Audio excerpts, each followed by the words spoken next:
Actually, you're introducing me first. Oh, I'm sorry. Sorry.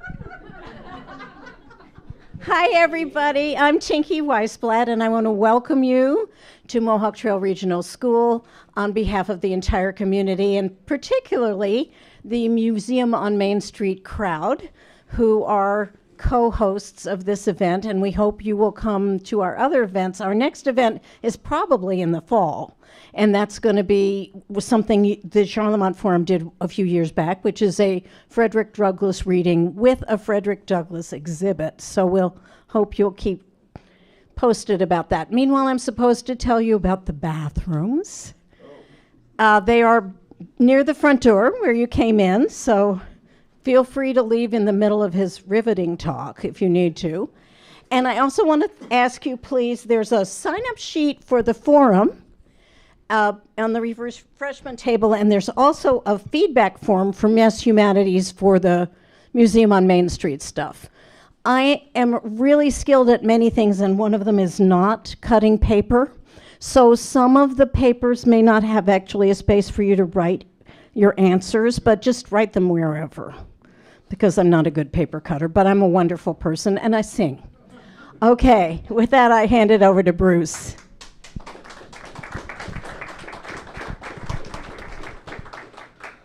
Thanks. And I'm on behalf of the Charlemont Forum, welcome here tonight to what's going to be a really interesting talk about the state of our country and the state of our world. Sorry? I forgot something. Okay. You want to Tell tell me? them that. I forgot to tell you that the 8th graders and 10th graders did their civic action project presentations today.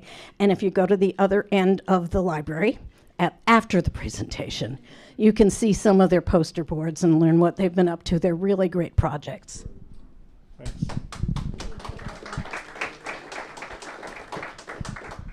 So the Charlemont Forum is made possible by the support of the following cultural councils: Amherst, Ashfield, Buckland, Charlemont, Hawley, Coleraine, Conway, Goshen, Heath, Leiden, Plainfield, Rowe, and Shelburne.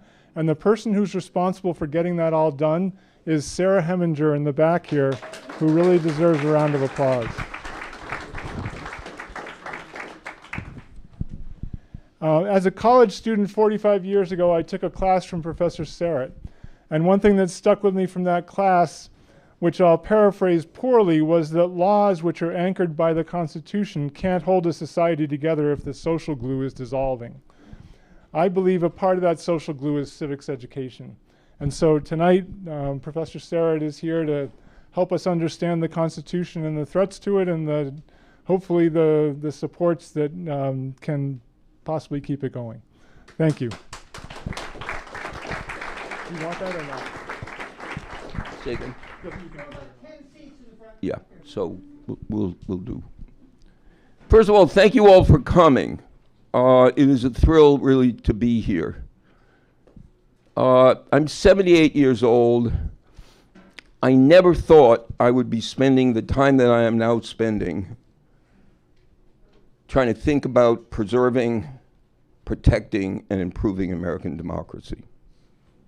I grew up at a time when you took for granted that democracy, with all of its imperfections, was as American as apple pie. We no longer can take it for granted. So I do a lot of talking about democracy. I do a lot of writing about democracy. And every week for the last 15 or 16 months, I've stood on the corner in the People's Republic of Amherst, encouraging people to stand up for democracy.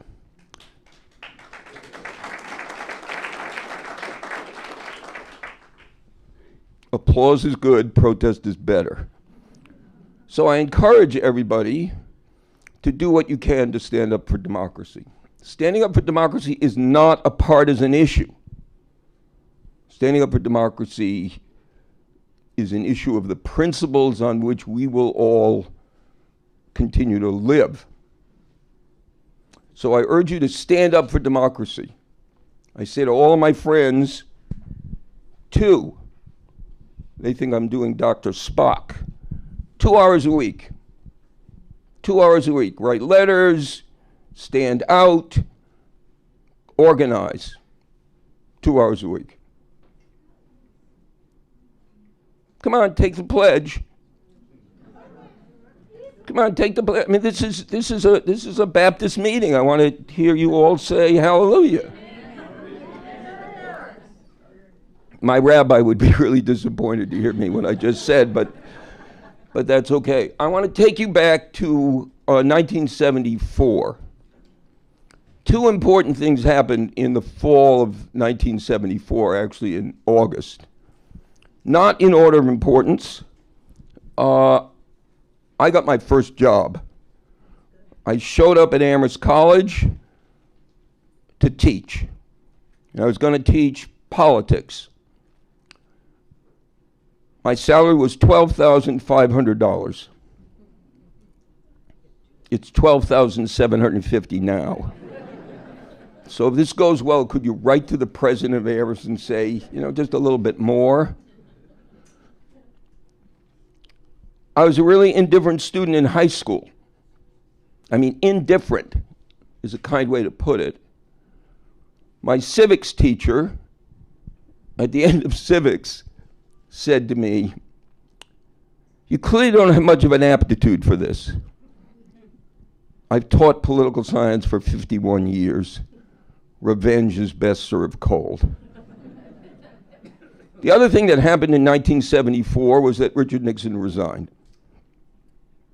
You all remember Nixon?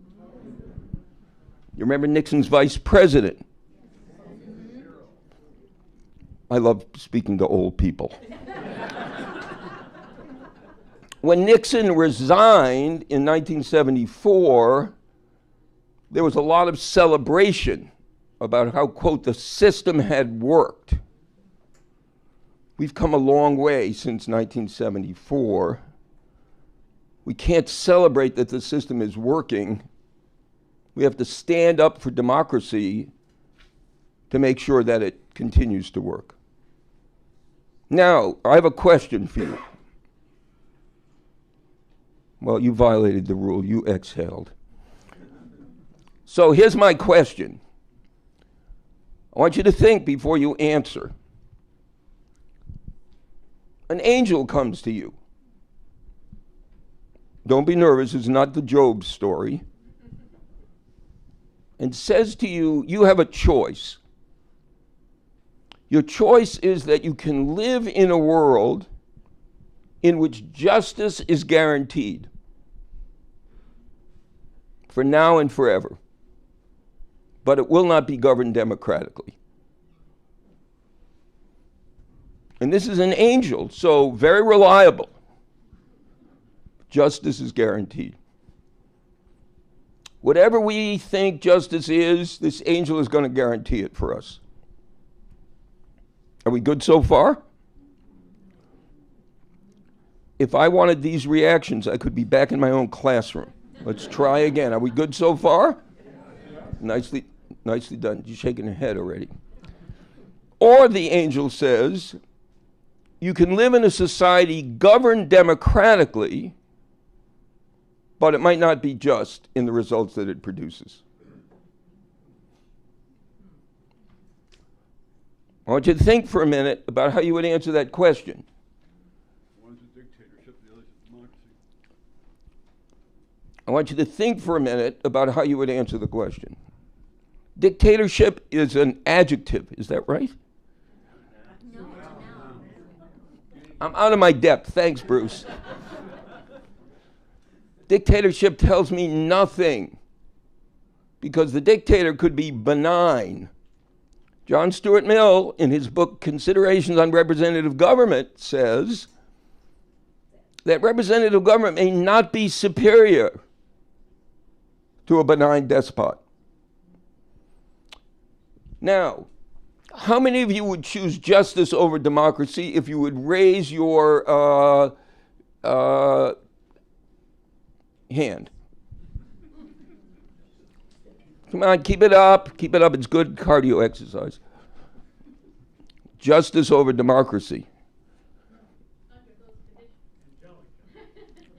You want to tell me why you would choose justice over democracy? Well, we're talking angelic justice, and so what Correct, for now and all times. And I'm assuming that if I change my mind, so will just change. You're complicating the question. But okay, we're good with that. I obviously don't know your names. The person sitting next to her, you also raised your hand. You would choose justice over democracy. I whispered to her because it was angelic justice, not any justice. You influenced her choice? Apparently. How many would choose democracy over justice? Now I need you to tell me why. Why would you choose democracy over justice? To use a technical legal word, that's mashugana. Why would you choose democracy over justice? Whoa. You got to say it again and you got to say it louder. I didn't see who said it. I said it. Okay. Say it again. So I choose democracy because what's just for one is not just for all. Nicely done. So we might have different views of justice. My view of justice is that people should be held as slaves. Well, you can put your thumb down, but you want me to have a voice? You see the problem? The problem is a defense of democracy cannot be democracy's good because it allows people to have their voice heard. Why? Because that's like saying democracy is good because it's democratic. It's circular. So come on, more defenses of democracy. We need to be gooder. You got to talk back to me. I mean, I came all the way up here from escaping a Red Sox game. Yeah. I feel like it's really important to have an engaged society. Good. Where the people have a meaningful engagement. Why? Why is it good to have meaningful engagement of people, some of whom are not very engaged, some of whom have reprehensible views, some of whom want to take away the rights of others to be meaningfully engaged? Why is it good to have that kind of system? Because we want to work within us rather than me and you. Why? May I just say, Fred Astaire and Ginger Rogers. The dance didn't stop in the middle. So why is an engaged population? Now, you could all say the following: oh, we're old enough to remember Winston Churchill. And Winston Churchill, except for all the others. I teach some wonderful students. If I ask them, what's good about democracy? They are not able to really give very good answers. Most of us, for a long time, have taken democracy for granted. You don't have to think about why it was good.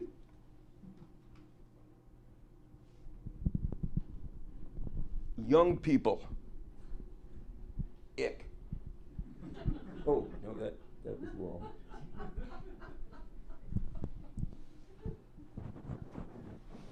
If you love democracy, look around this room and gauge the average age of people in this room. Oh, no, it's not that I'm saying only old people would come up to listen to an old person. We're going to talk about this in a little bit. The people who are most attached to democracy are old people. Because we grew up with it. Well, that's not, don't get ahead of the game. People who, all right, I'm going to get ahead of the game. People my age remember when democracy was really threatened. I grew up with the slogan, better dead than red. People born after 1989, democracy was triumphant. So large numbers of people took democracy for granted. They didn't have to defend it. You follow? So if we don't understand why democracy is valuable, it's hard to stand up for it. It's hard to explain to someone who thinks justice is more important. Now, I ask you the question about justice and democracy.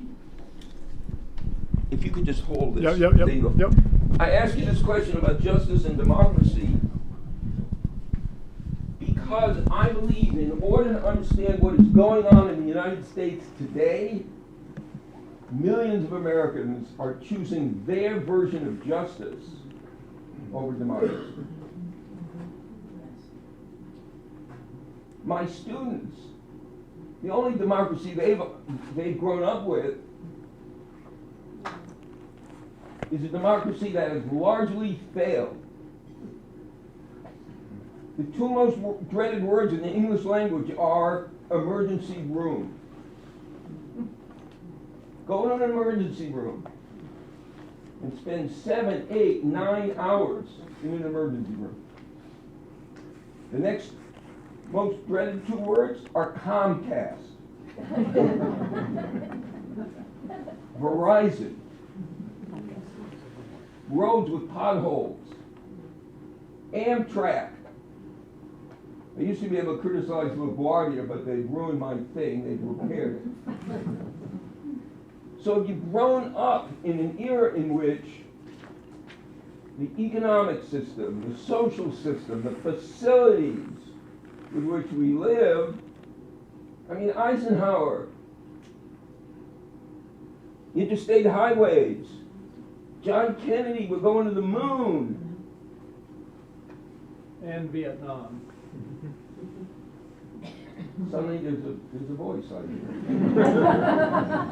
Remember what I said. American democracy was never perfect. Never perfect. And even Vietnam was justified by its own kind of idealism. Today, that kind of idealism, well-placed or misplaced, is hard to find in younger people. You're going to see, I'm going to show you, pictures. Young people are much less attached to democracy than we are. So to understand the phenomenon of the MAGA movement, you have to understand that the leader of the MAGA movement has a messianic conception of politics.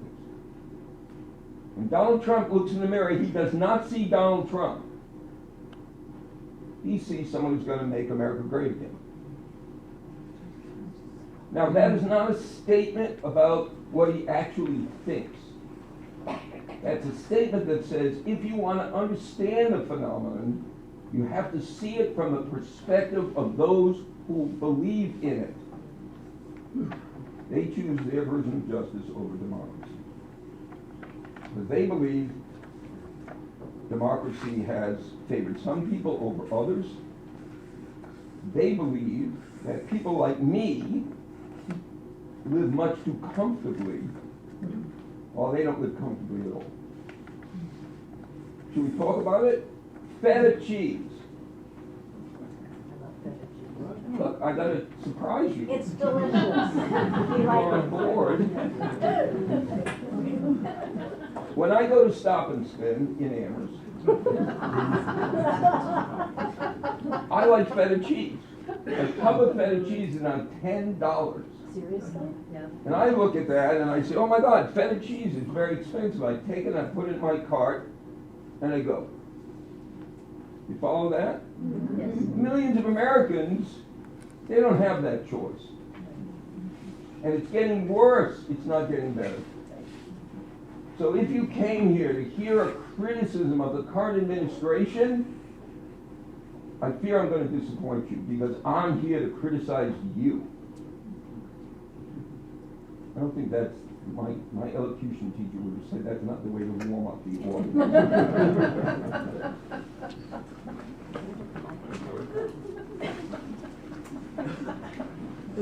I read the Boston Globe.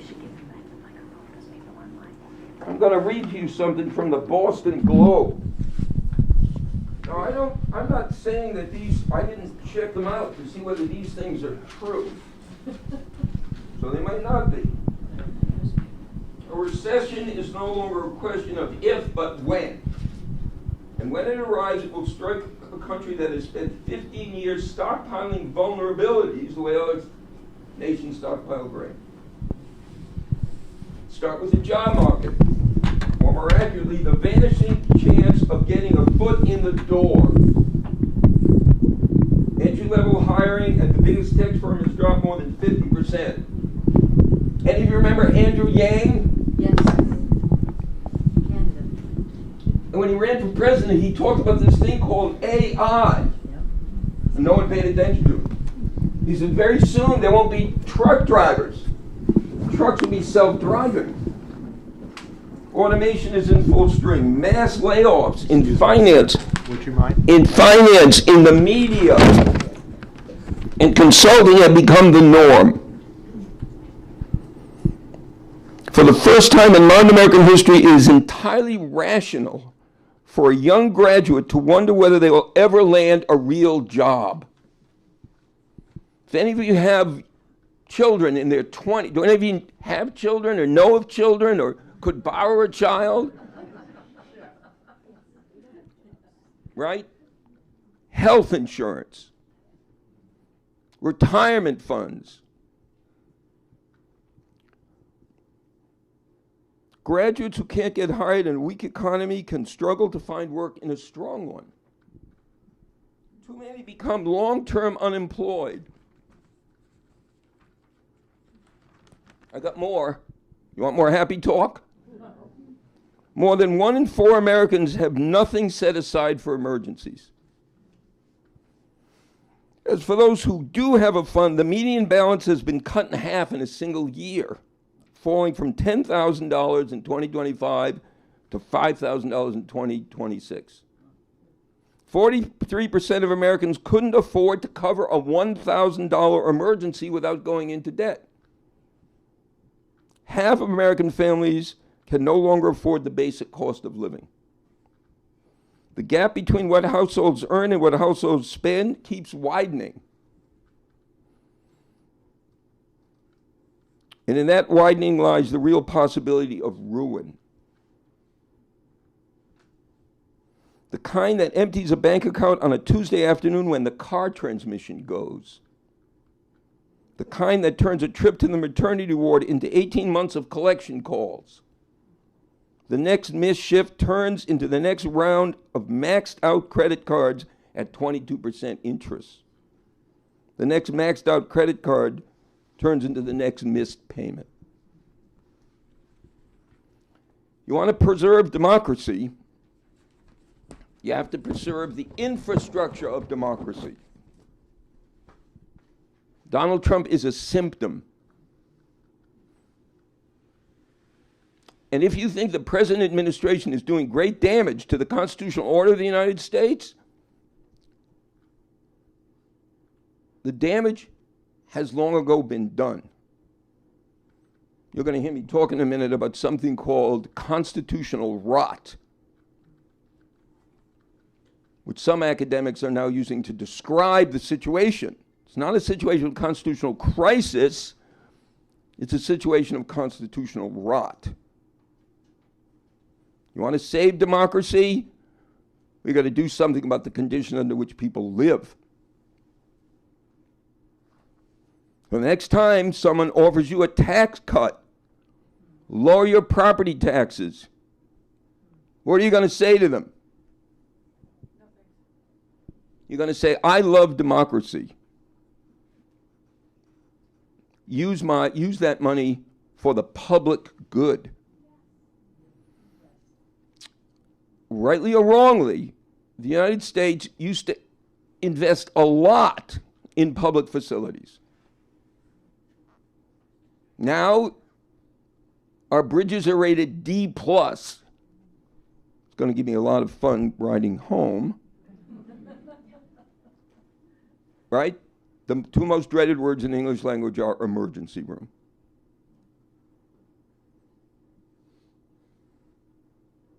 Okay. I'm going to tell you the story. No questions yet. No questions. We're going to tell the story. Let's go to the next slide. I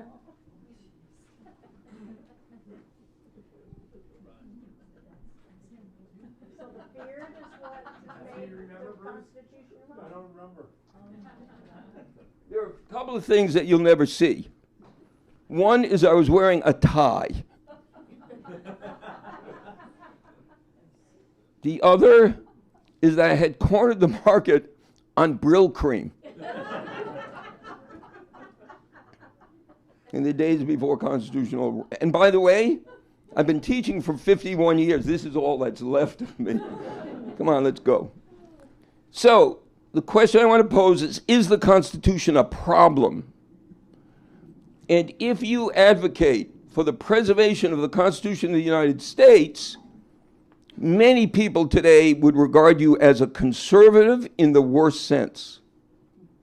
Because the thing that you want to conserve has failed them. Next slide, please. We all know this one. But remember my theme. This is a symptom. And if we really want to preserve and improve the political and legal system in the United States, we have to be able to do two things at once. We have to have whatever criticisms we want to have of the current administration, but we have to not be distracted from the long-term problems that produced our current condition. Oh, no, go back. The American people want radical change. They want radical change. I'm not saying Bernie Sanders. They want radical change. Next slide. 3/4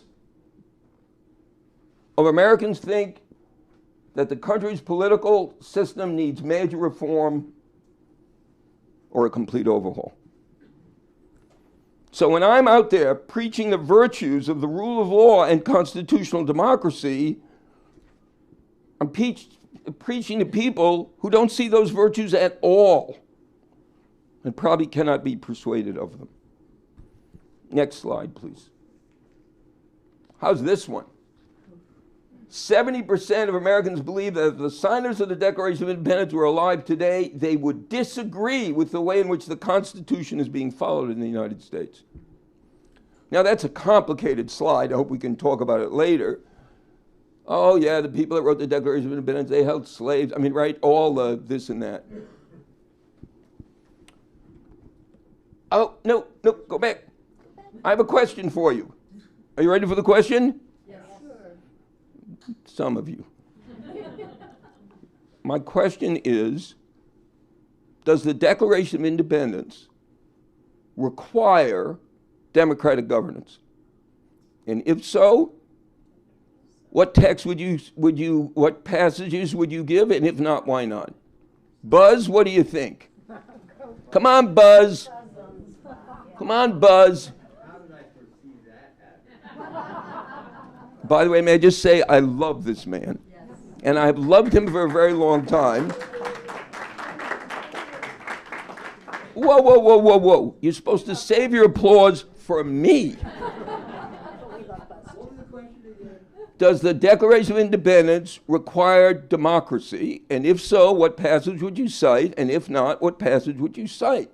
I would say that the Declaration of Independence, because it is an expression of grievance. Yes. That means that it gave voice to people that otherwise did not have voice. So in that sense, it's an expression of democracy. What do you think? Is that a good answer? I'm an Amherst professor. Every answer is an A.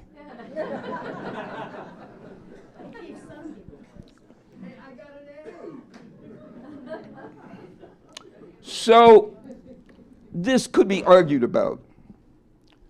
And that's a great point. The Declaration of Independence, in my view, does not require or guarantee or even necessarily envision democracy.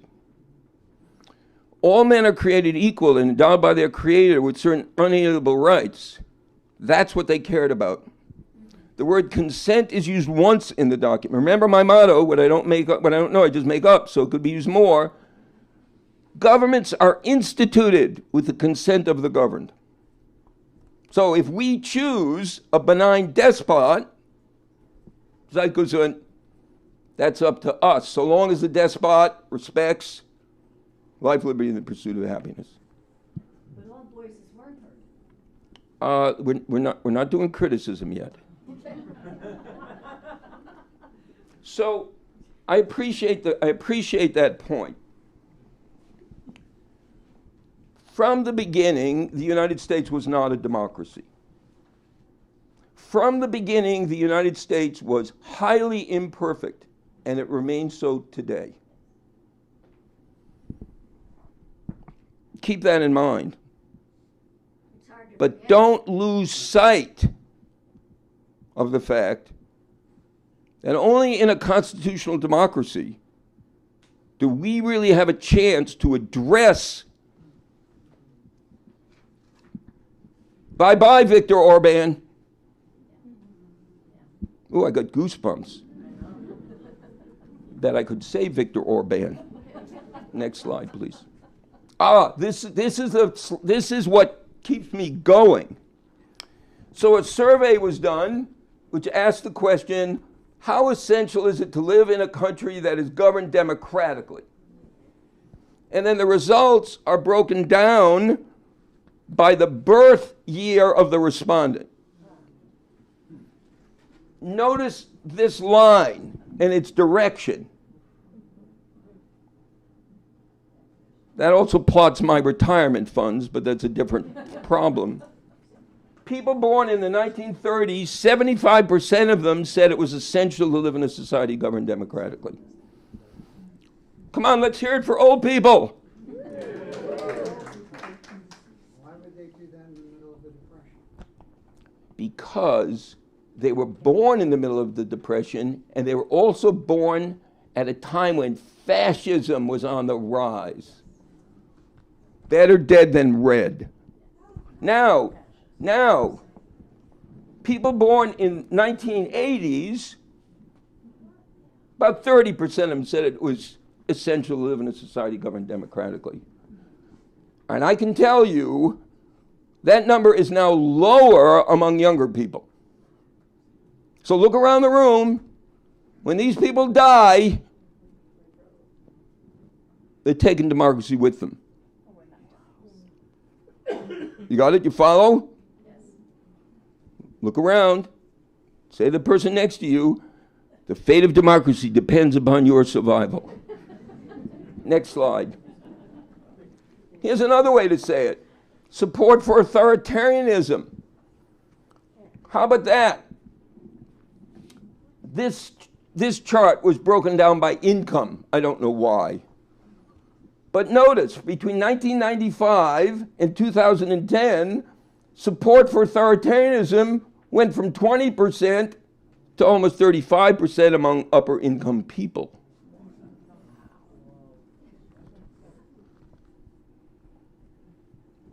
Next slide. By the way, there's going to be good news. Don't give up. Come on, don't give up. This was in 2016. This is, again, before what happened in 2020. People were asked whether or not their preferred candidate lost, would they accept the results of the election? 10% said absolutely not. 18% said probably not. That's a quarter of the American people. That was in October of 2016. Next slide. This is fabulous. So, 3 branches of government. So people were asked whether they could identify the 3 branches of government. Well, the good news is that 66%, 2/3 of the American people, could say the following 3 words. I forget what they are. I didn't do so well in civics. But 17% couldn't identify any of the branches of government. 7% got 1. Another 10%, so that's 34% of the American people could not identify the three branches of government. Next slide. Same thing about the First Amendment. So if asked, I should have asked you this, if asked to identify what's in the First Amendment, 77% got freedom of speech. Only 40% got freedom of religion. Only 28% got freedom of the press. Come on, let's say it together. Scott Pelley.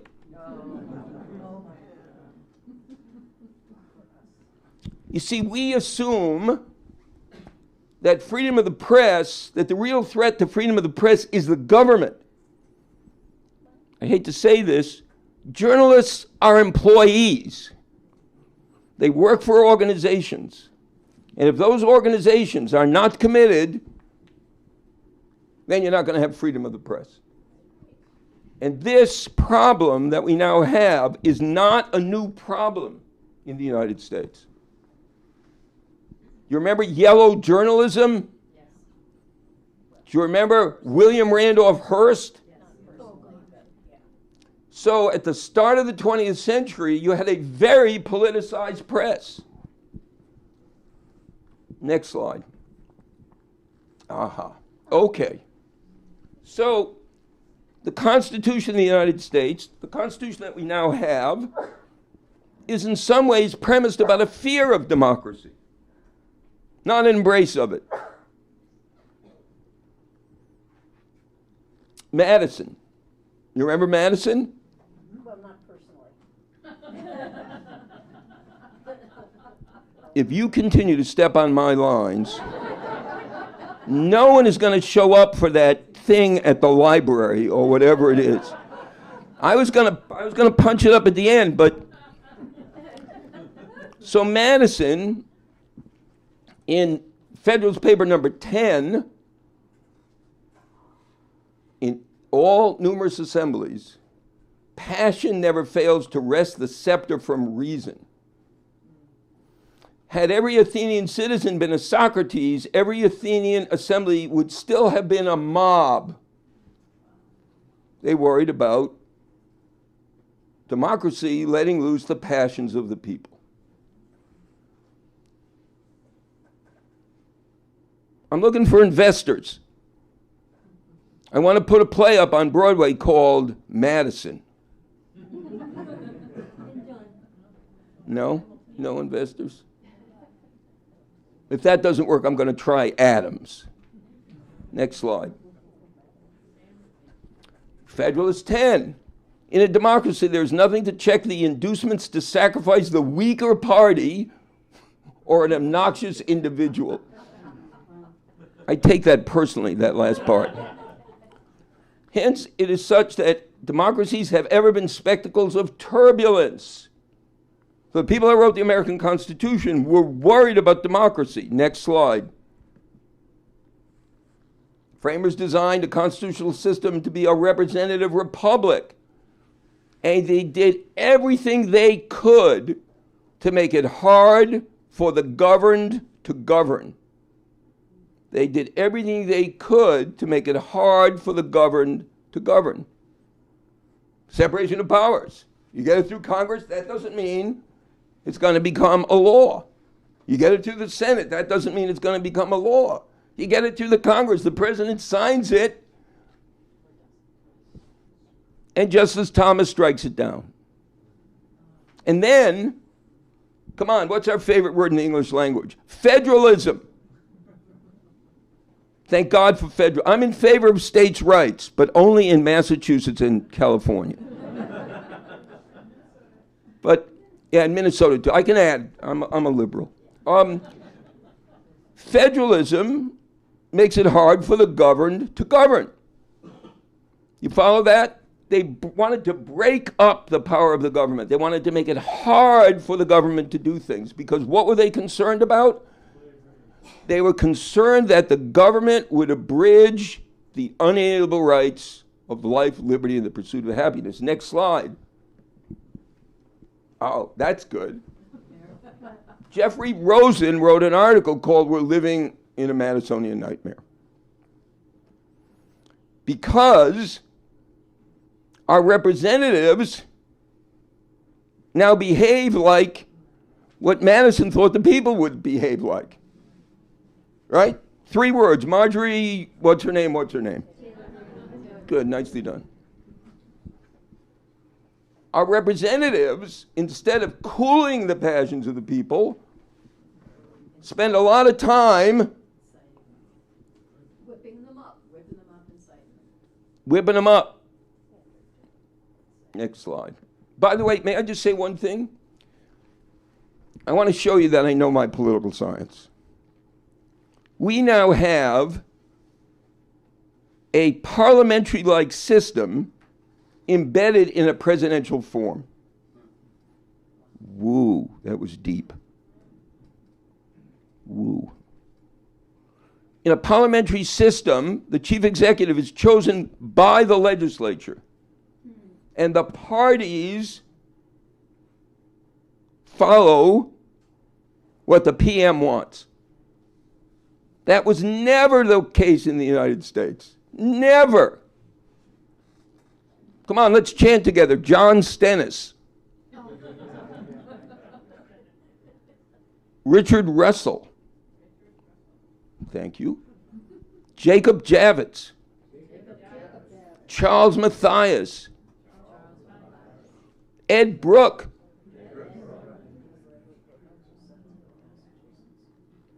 I'm running out of people. There were conservative Democrats, like Russell and Stennis, that opposed the liberal programs. And then there were these crazy progressive Republicans, like Jake Javits or Charles Matthias or Ed Brooke or John Chafee. The parties were not disciplined. In Federalist 48, Madison said, if men were angels, no government would be necessary. And if angels were to govern men, neither external or internal restraints on government would be necessary. But he said, government is the greatest of all reflections of human nature. And at the time they wrote the Constitution, they didn't trust us very much.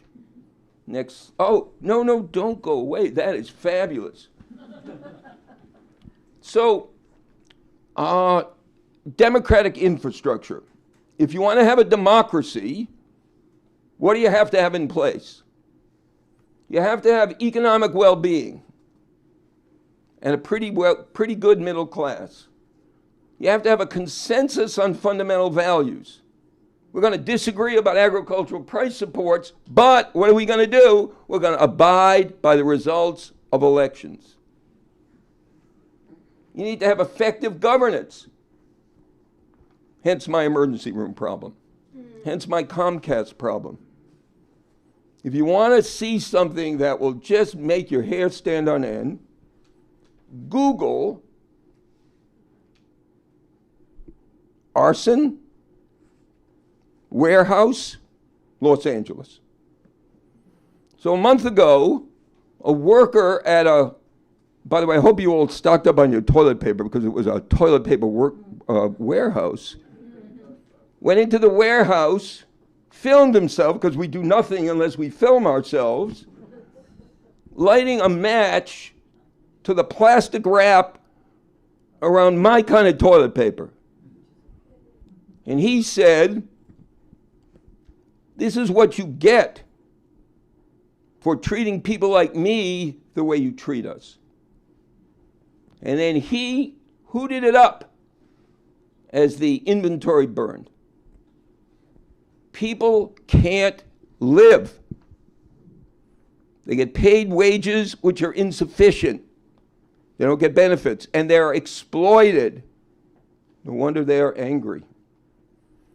For democracy to flourish, political conflict has to focus on middle-range issues, not ultimate questions.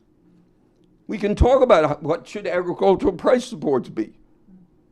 But do we want to decide democratically whether people's rights should depend upon their race or their gender or their sexual orientation? No. Our politics today focuses much too much on these ultimate questions. Cross-cutting cleavages. Meaning, I agree with you on one thing, I disagree with you on the next. Come on, let's say it together. Joe Biden. Joe Biden got into trouble in a presidential debate when he said that as a senator, he worked with segregationists. Are you having a plot? Like we're all supposed to plot. Because he wasn't pure. He wanted government to work. He didn't have to agree with them on everything. That's what makes democracy work. We're now tribalized. When I was young, my grandfather worried about one thing above all else, that people would marry outside of the religion. Oh my God. Is she Jewish? Now, what people worry about is that their children will marry someone of the opposite political party. Next slide. For democracy to flourish, we have to regard those who we disagree with as opponents, not enemies. Non-identical political parties, it's the same thing as cross-cutting cleavages. You have to believe in playing by the rules. You have to be willing to accept loss. And you have to have relative level of confidence in the government. I'm going to get ahead of myself, but remember, I came here to blame you,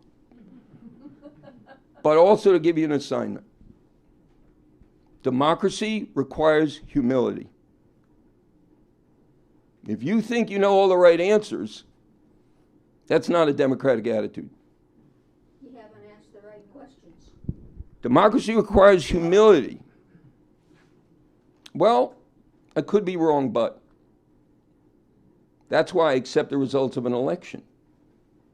If I think I've got all the right answers and the other guys win, why would I accept the results of an election?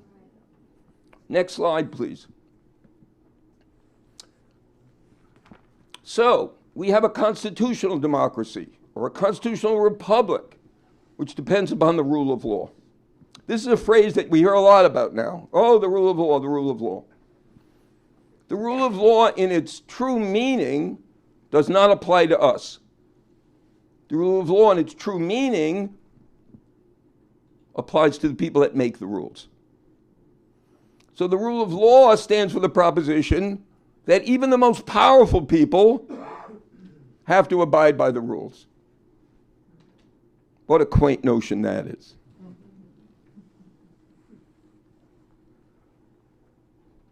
What do you think about the weaponization fund?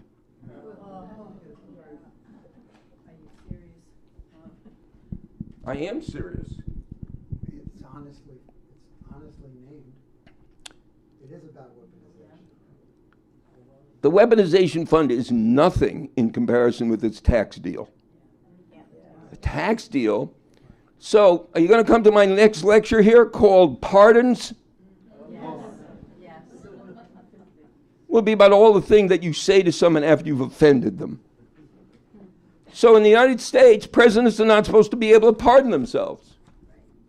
The tax deal amounted to a self-pardon. He said to this guy to say to that person, exempt me from IRS audits. And now we're all fussed up about this weaponization fund, but what we ought to be focused on is this tax deal. Next slide. There it is. But I got it wrong, right? I got it right the first time, 51, then I changed my mind, 48. If men were angels, no government would be necessary. If angels were to govern men, neither external or internal controls. In framing a government, which is to be administered by men over men, the great difficulty lies in this. You must first enable the government to control the governed, but you must also oblige it to control itself. That's what the rule of law is about. Next slide.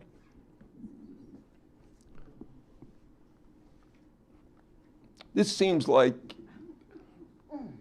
the good old days. 2019, the President of the United States said, Article 2 gives me the right to do whatever I want as president. Poor Madison. Next slide. No, no, no. No, no, no. Empathy before criticism. John Roberts stood up when Donald Trump denounced the judges. He said, we don't have Obama judges or Trump judges, Bush judges or Clinton judges. We have an extraordinary group of dedicated judges who are to interpret the Constitution and laws of the United States. No, no, no. Cynicism is the death of democracy. When I arrived at Amherst in 1974, the best teacher ever to teach was a man named George Kateb. He was a political theorist. He was the most generous human being and the smartest human being. And he gave me the following advice. He says, never make eye contact with your students. Never make eye contact? My mother had 3 rules for me. First, eye contact. Second, a very strong handshake. And third, do whatever I tell you. Never make eye contact. George, what are you talking about? He said, your job is not just to see who your students are. Your job is to imagine who they can be and to treat them as their best selves. Never, he said, allow yourself for a minute to give up on what it is that they can be because you are so annoyed with who it is that they are.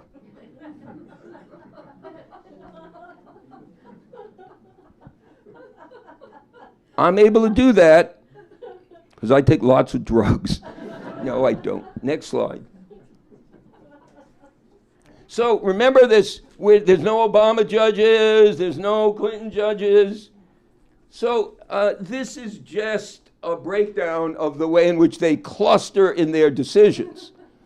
Not surprisingly, the red guys and Barrett are over there. And the blue women are over there. So it's hard to sustain the illusion that judges are just umpires when it turns out that they cluster the way they cluster. Next slide. That just reflects what I just said over time. So over time, many, many, many, many more 5-4 decisions. Next slide. Ha. So confidence in the United States Supreme Court is way down. That is a disaster for us. Because for the rule of law to work, I have to believe I'm fairly treated. And if I don't believe I'm fairly treated, I'm not going to want to abide by the results of the decision. 2001, 60-some-odd% said they had confidence in the court.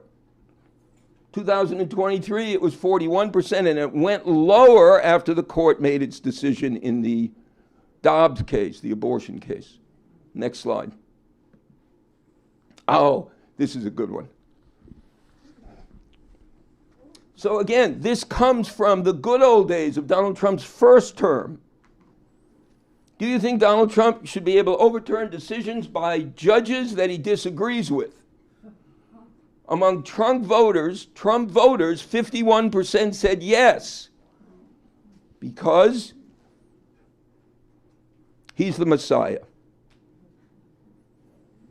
You will not understand what is going on in this country, I believe, unless you take seriously that he thinks he's on a mission to make America great again. Next slide. How can we tell whether America has crossed the line into authoritarianism? These are 3 Harvard professors. They said the following. We propose a simple metric, the cost of opposing the government. In democracy, citizens are not punished for peacefully opposing those in power. because they know they will not suffer retribution. Under authoritarianism, opposition comes with a price. Shall we say it together? Come on. Jimmy Kimmel. I can do this. Stephen Colbert. James Comey. Letitia James. I feel like I'm at Passover. I don't know about you, but I have low-level anxiety. I now think about where I'm going to place the opinion pieces I write. Maybe I shouldn't put that one where it'll be read by a lot of those. I've taken down my email from the Amherst website because I don't like to be called names. You liberal, blah, blah, blah. Next. I just want to say that for a lot of people in this country, they've always been punished when they are old. Yes, we are all women. We are all black people. We are all dissonants. Yes, that's totally true. The question is, we're now all in the same boat, but we're not rowing in the same direction. I tell my students, I am not interested in your social justice commitments. I've started a program at Amherst called Democracy Fellows. They all want to work for Planned Parenthood, or they want to work against the death penalty, or for reproductive justice. You remember what we started with? Justice or democracy. I say if you want to get those things, you better spend all of your time preserving democracy. But it's not an easy sell. This is our problem. Hold on one second. Just hold on one second. Just hold on one second. I'm almost done. I promise. I'm almost done. And then I'm going to take a nap. The ways to preserve the Constitution and the rule of law. The ways to improve the Constitution and the rule of law. That's our problem. Remember feta cheese? That's our problem. Next slide. So here's my charge to you. People ask me all the time, what can I do? What will be effective? First of all, I say, if you ask the question, what will be effective? You're probably going to do nothing. That's an excuse for doing nothing. Do something. Write a letter to the editor.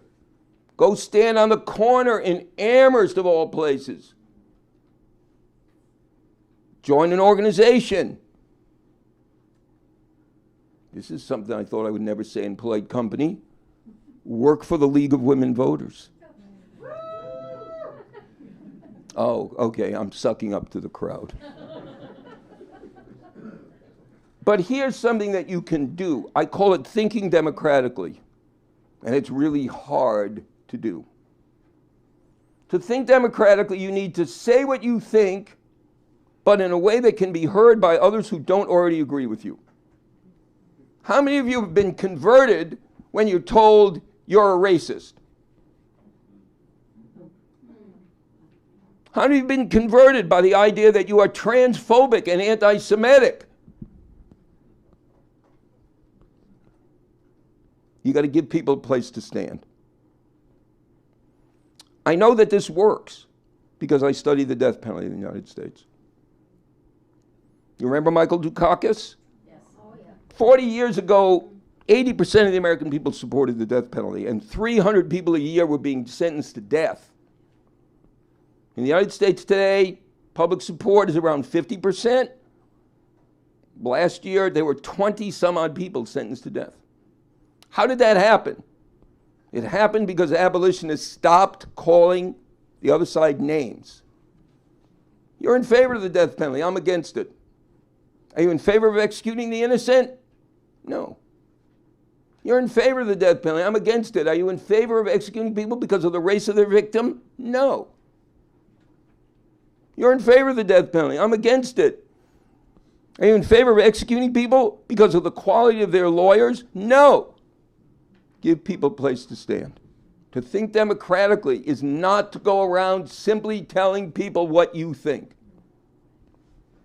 calling them names. Say what you think, but say it in a way that can be heard by others who don't already agree with you.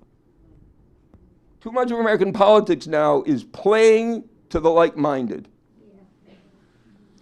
I'm guilty. I'm guilty. I teach at Amherst College.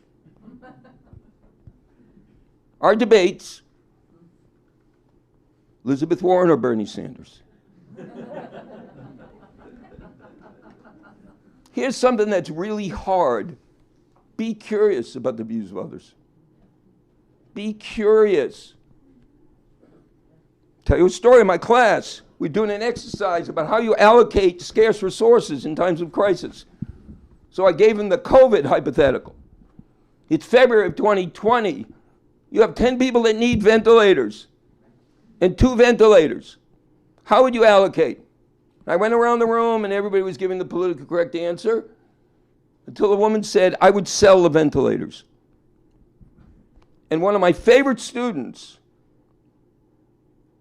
said, that is repugnant. And I said, you failed my course. Empathy before judgment. Ask why she thinks that. Why do you think that? Listen to why she thinks it. We live in an era of the rush to righteousness. I want to show you how pure I am. Oh my God, the Constitution of the United States was built on slavery. Well, it was, but the story is a little bit more complicated than that. Empathy before criticism. Empathy is hard because it requires that we quiet the voice in here to try to understand that person. Value listening. We don't value listening, we value talking. That's how I impress people. I'm a good talker. Practice humility. My favorite students now say the following: I could be wrong, but. Could be wrong, but. Could be wrong, but. Say what you think, but make room for the idea that you could be wrong.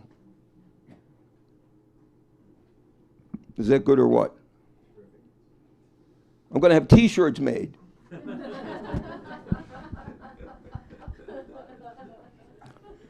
And then we're back to the question I started with. Democracy is not a system built to guarantee justice. It is not. That's why the Declaration of Independence did not say we have to have democracy. And that's why the people that wrote the Constitution of the United States worried about democracy. I love democracy because it is human and flawed and risky, and because it requires faith. Not a religious faith, but a faith that each of us can be the best that we can be. I'm not voting for taxes for schools. My kids are out of schools. That we can think together about what is good for all of us, even if it is not good for any one of us. That is really hard. In order to do that, you have to attend lectures at the Forum in Charlemont. And you have to go to that thing. What was the thing that they have to go to? Look at the student civics projects. No, before that, you made a whole McGill about something else. Oh, in the fall, the Frederick Douglass thing. You have to go see Frederick Douglass. Is that good or what? Again, not personally. Not personally. Okay, last slide.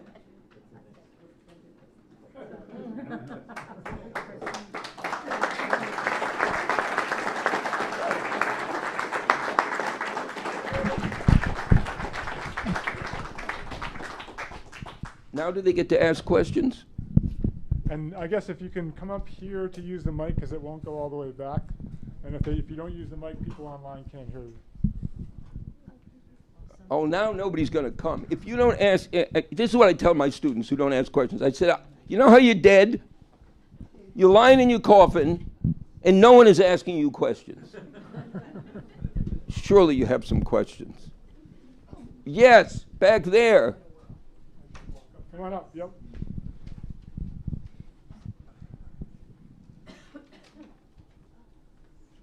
I'm exhausted just from watching him walk. It was a long way back. Could you talk about the intersection of capitalism and what you've been talking about tonight? I'm in favor of capitalism. Did that do enough? Well, I think I've answered your question. You need to go back 2 slides. Come on, back 2 slides. I think I've answered your question, which is a good question. See that?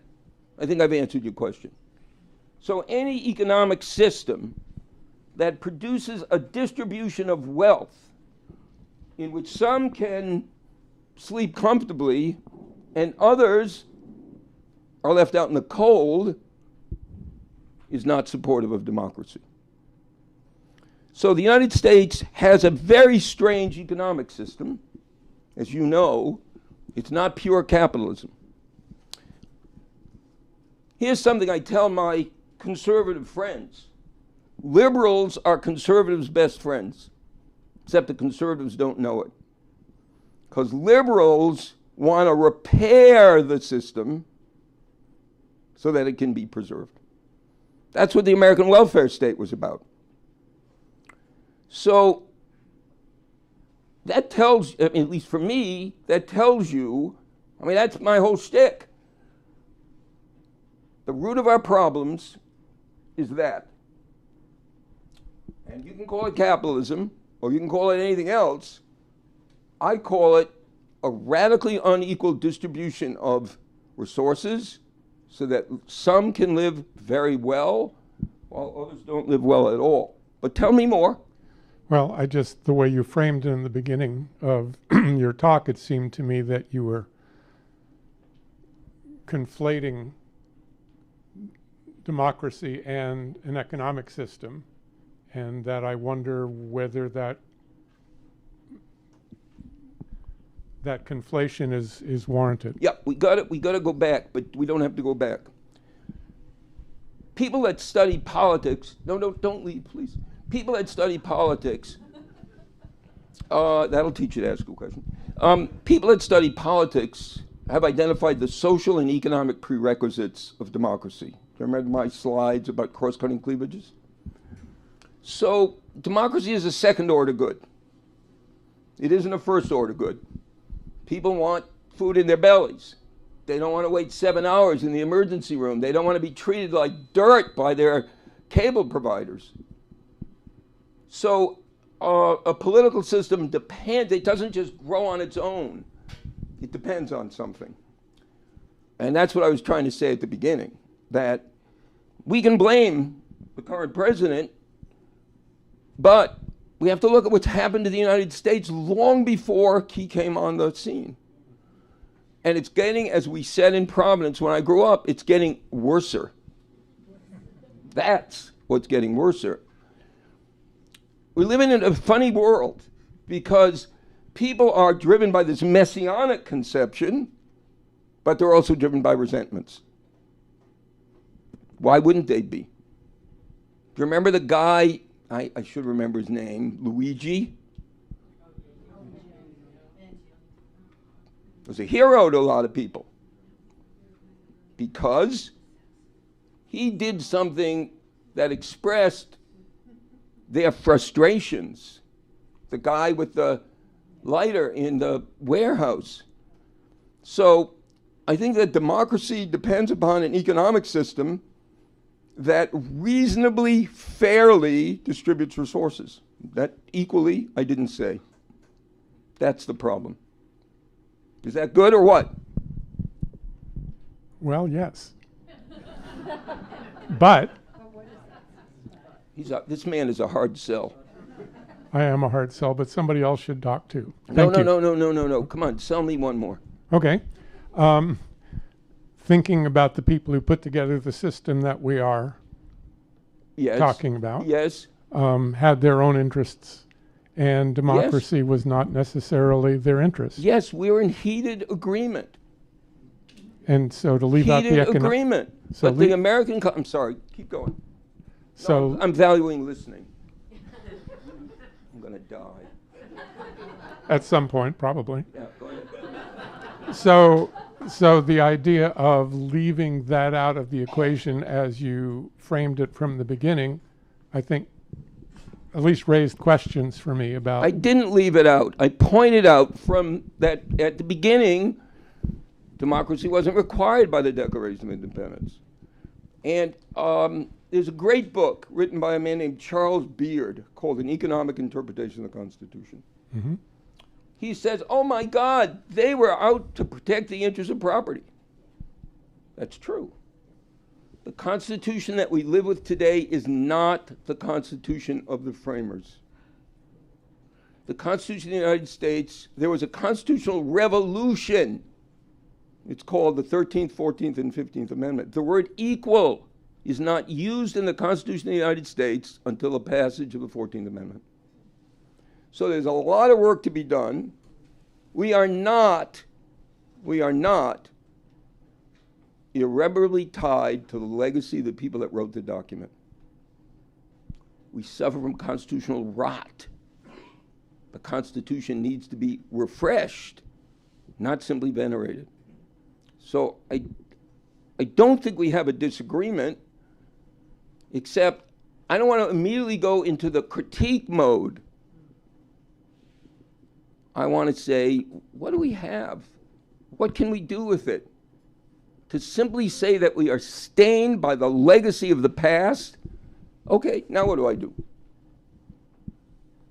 Well, just to be clear, that's not what I said, but that's okay. But I'm a college professor. Well, nobody's perfect.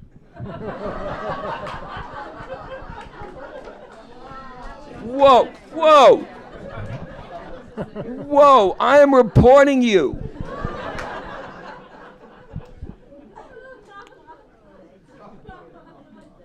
Only my sweet love gets to talk to me that way. Okay, anything else? Yes, come up.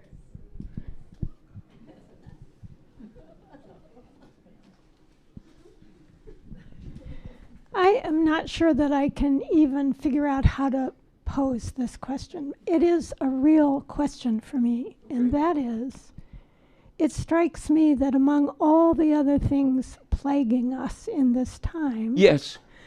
one of the things is that we have, as our president, someone who is criminal. Yes. And that, we can talk ideologically all we want. Yes. But as long as we're going to tolerate sheer criminality in our leadership, that's a big problem. Why would we tolerate sheer criminality? We do. Why would we? We have other things to think about. So, Or he represents my criminal interests. That might be a reason why I would. that's good. So this is what we know. We know that the Washington Post kept a running total of his lies. And we know that most of the people that supported him did not care one iota about his lies. For a couple of reasons. One was that he was their liar. Two, lying, truth, they didn't care about that. What did they care about? Make America great again. That's why I started where I started. If you think that this country is going to heck in a heck basket, whew, why do you care about a little lying and criminality? So, again, I'm not here to apologize for the current president. No. But I think our problems are much more fundamental, because I want to understand why millions of Americans don't care that he's created a fund they don't. Now again, his popularity is as low as it's ever been, but 33, 34, 35% of the American people?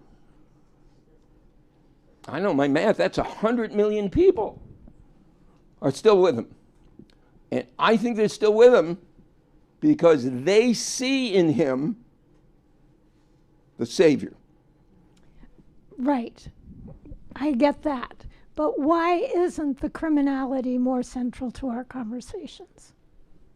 Well, it's central to every conversation I have with people who are debating whether to vote for Elizabeth Warren and Bernie Sanders. But if I'm worried about my kids having health care, I'm worried about I've got to choose between a doctor's visit and groceries.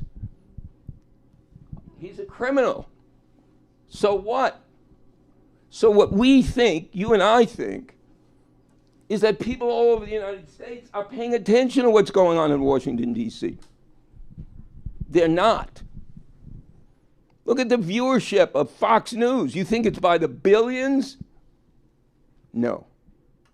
Most of the people who watch Fox News, they'll say they watch it once a month, unlike those of us that watch MSNBC, which is like going to synagogue every night.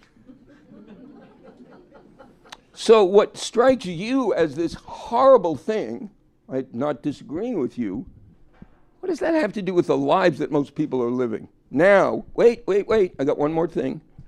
M. Gesson wrote a piece in the New York Times about Hungary.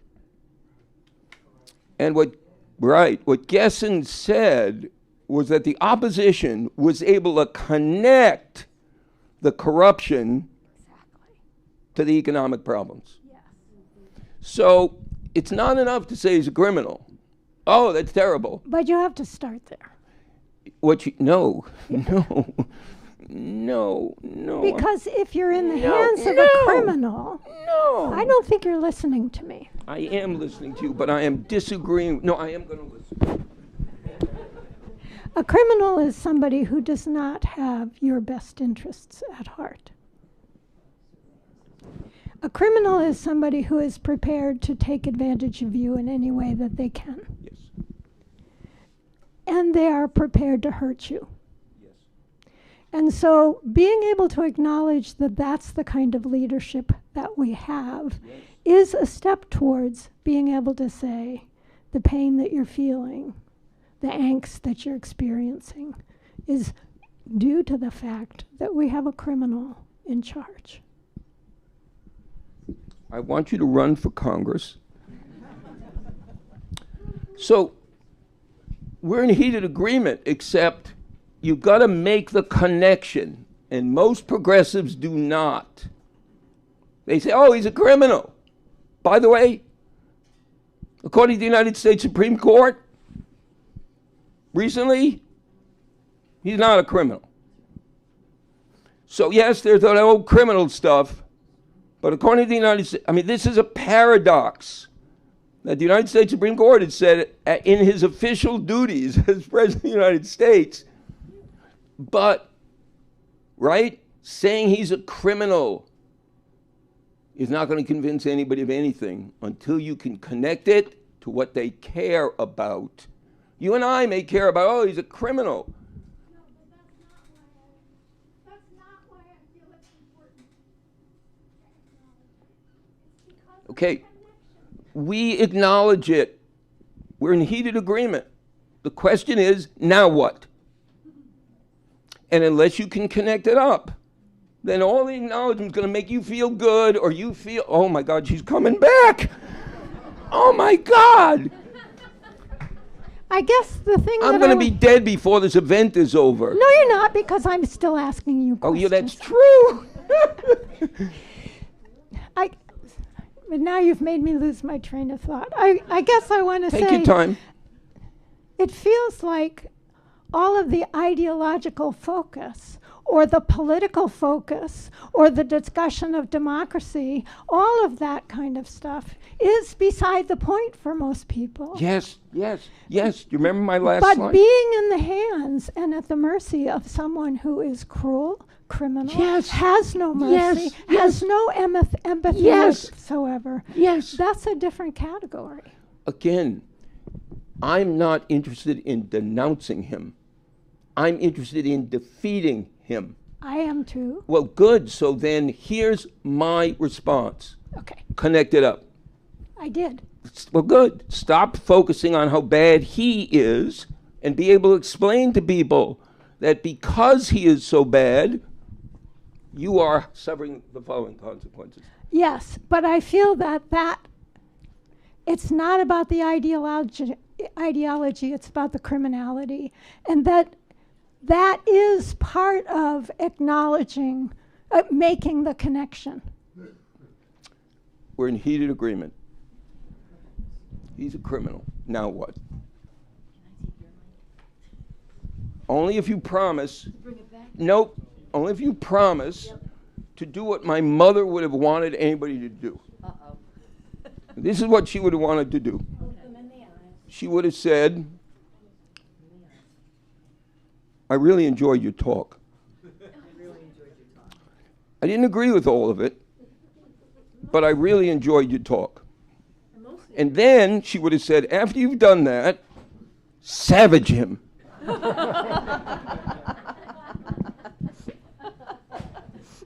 So I'm going to come from a different perspective. I have friends in South America, and they say that Americans are creature comforts. They will stay, if there's an uprising, a non-violent uprising for days and days and days until we do an hour and we're exhausted. Yes. We have to do this or do that. Yeah. If we all stayed until we would overcome. If we cut all of our social media, folks, if everybody, but we're creature comforts. We like our social media, but the tech bros are making millions and billions because of our creature comforts. So nobody wants to hear that. But my friends in South America, they're like, you Americans, you need to get real. You need to get authentic. You need to get uncomfortable. You need to stand together. So I believe that. I absolutely believe that. I feel grateful that I had parents that raised me where we had a different person at the dinner table every week. Different philosophy, different political persuasion, just having dialogue, the 9 of us. My parents were different religions, also different political persuasions. I have Republican, Democrat, Independent, Unenrolled, Libertarian, Green Party, all in my siblings. So I feel I'm unenrolled. I vote the candidate. I don't vote the party. I never have. I've always voted the candidate, and I do my research. A lot of people just kind of go along to get along, and I never understood that. Okay. So how do we get out of our creature comfort? How do we educate our country about, hey, it's going to be uncomfortable, and it's got to be real, and it's got to be authentic? How do we do that? You lead by example. So to tell people give up your creature comforts, easy. Lead by example. So I agree with what you said. With all due respect to No King's Day, No King's Day is protest tourism. If you look at what happened in Israel when Netanyahu was going to, thousands and thousands of people on the streets, day in and day out. I happen to have a particular interest in the Republic of Georgia. Thousands of people on the streets, day in and day out. They're still demonstrating. So, lead by example. I'm not going to tell someone, give up your creature comforts when I'm buying my feta cheese, because they'll see right through it. So, it's hard to stand up for democracy, period. It's hard to do it on a continuous basis when I'm worried about where my kid going to get his medical care. So who are you talking to? Give up my creature comforts. Millions of Americans are way far ahead of you in giving up their creature comforts, except they've not given it up voluntarily. Yes. So lead by example. I'm against inheritance. Okay. I get rid of inheritance as soon as I pass my money to my kids. So lead by example. Anything else? Any mic over here? Can I trade you? Oh my goodness. Here, we'll trade. Back to this one. Oh my goodness. Is there Purell around with all this microphone touches? Thank you. I agree with most of what you said. That's what I was supposed to say, right? Yeah. This maybe is going to be a little less passionate than some of the earlier questions. It's more of a... Who are you? I'm Brian Clark. Nice to see you, Brian Clark. Thank you for coming. Thank you for coming. It's been very enjoyable. See that? A well brought up human being. This is more to do with kind of the mechanisms of democracy in the U.S. In the latter part of the last century, the political parties made what seemed like a democratic change, that is changing the way we selected our primary candidates from kind of the smoky back room to democratically electing them through a normal election process. And it seems like, kind of ironically or contradictory, that has resulted in polarization, the opposite intent. It's really driven dramatic polarization in our elected representatives. I'm just curious in your thoughts on that. I'm an elected official in the town of Amherst. I serve on the Jones Library Board of Trustees. Most of the elections, by the way, don't spread this, most of the elections are uncontested. And even when they are contested, 3 people show up to vote. I don't mean that literally, but turnout is atrocious. So the primary system rewards people that care enough to show up. I'm going to go vote in a Democratic primary. Do any of you know who the state auditor is in Massachusetts? Who is it? Do any of you know who, boy, this is a well-educated crowd. I got to come up with something better. Secretary of State is easy. So the primary system rewards people who care enough to show up. And we now have a political system in which there's not much competition. So bad is it to live in Massachusetts that when John Kerry ran for president, it's like, my vote doesn't matter. I contributed money to John Kerry, as if he needed my money. You got it? You follow? Because that's the only way I could participate. And then when he lost, I went on his website and I said, could I have my money back? So, oddly enough, we're so suspicious of back rooms and leaders and this and that. Probably those people did a better job at choosing candidates who could appeal broadly than we do in our primaries. Ed Markey is suddenly the darling of the Rainbow Coalition. Ed Markey. Because to beat Kennedy, he had to outleft him. So that's the incentive. You're not going to lose in the general election because our country is incredibly segregated politically. And most of our country is red. We think of New York as a blue state. New York is a blue dot in a red ocean. California is a blue state. Couple of blue dots in a red ocean. Donald Trump, in every county in the United States, improved his performance in 2024. So the mechanism that allows for us to participate depends upon us participating. And if we don't, and the people that show up are the most intense, they're likely to be the most ideological, you're going to have this this kind of phenomenon. So show up. Most importantly, I want your support when I run for re-election for the Jones Library Board of Trustees. Thank you all for coming.